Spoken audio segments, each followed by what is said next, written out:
má nó biết là đỏ không xong rồi hay không lại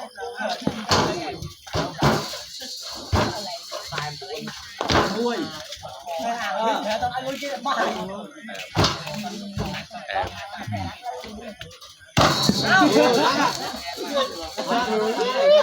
nuôi tay tôi không phải tôi lại muốn anh còn đâu anh quên tay nhai pan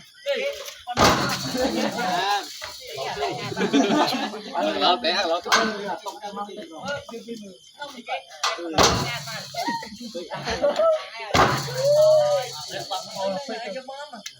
tộc lòng từ lên em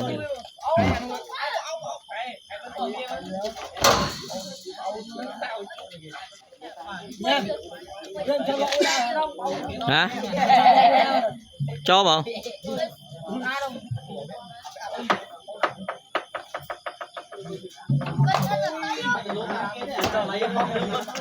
thấy nghe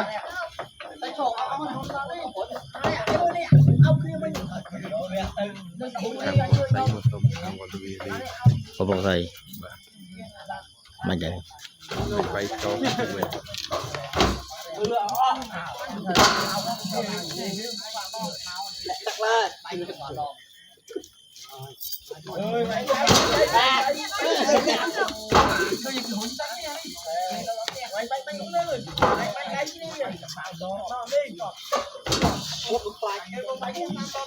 bắt con lái mà phải nó không trong bao nhiêu